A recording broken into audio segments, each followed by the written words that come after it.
రామోజీరావు గారి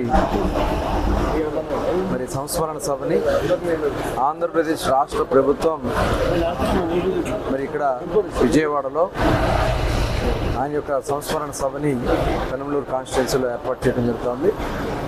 ఈ కార్యక్రమాన్ని మొత్తాన్ని కూడా మరి 5 మంత్రులతో కమిటీని ఏర్పాటు చేయటం, అలాగే అధికారులందరూ కూడా దీంట్లో ఇన్వాల్వ్ చేయటం, అలాగే స్థానిక ఎమ్మెల్యే గారు బోడే ప్రసాద్ గారు అందరం కూడా వచ్చి ఇక్కడ ఉన్నటువంటి ఈ ప్రాంగణాన్ని అంతా కూడా ఇప్పుడు పరిశీలన తీసుకోవడం జరుగుతుంది. ఎందుకంటే పెద్ద ఎత్తున రాష్ట్రమే కాదు దేశంలో ఉన్నటువంటి ప్రముఖులందరూ కూడా ఈ కార్యక్రమానికి ఆయనకు వచ్చి నివాళులర్పించడానికి రాబోతూ ఉన్నారు. ఎందుకంటే రామోజీరావు గారు అంటే ఒక సామాన్యమైనటువంటి వ్యక్తి కాదు, ఒక మహాశక్తి.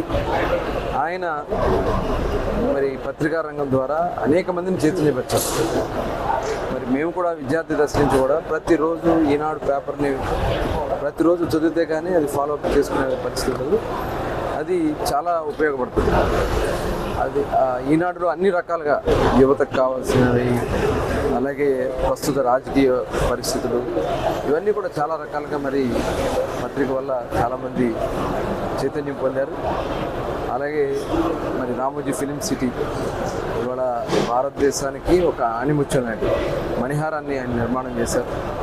ఇలా అనేక కార్యక్రమాలు చేసి అటువంటి మహనీయుడికి భవిష్యత్ తరాలకి మనం ఆయనకు స్ఫూర్తి కావాలి. అందుకని ఇలాంటి సంస్మరణ జరగాలని గౌరవనీయులు పెద్దలు నారా చంద్రబాబు నాయుడు గారు మరి ఆయన ఈ జిల్లాలో పుట్టారు కాబట్టి ఇక్కడే పెడదామని చెప్పి నిర్ణయించడం చాలా శుభసూచకం. మరి ఆయనకి ఘనమైన నివాళులు అర్పించడానికి దేశ విదేశాల నుంచి కూడా వస్తున్నారు కాబట్టి ఎక్కడ ఇబ్బంది రాకుండా ట్రాఫిక్ కానీ మరి ఎస్పీ గారు, కలెక్టర్ గారు టోటల్ పర్యవేక్షిస్తూ ట్రాఫిక్ ఎక్కడ కూడా ఇబ్బంది రాకుండా అన్ని ఏర్పాట్లు కూడా చేయడం జరుగుతుంది. మరి ఈ కార్యక్రమం విజయవంతం చేయడానికి ప్రతి ఒక్కరు కూడా భాగస్వామ్యం కావాలని కోరుతారు.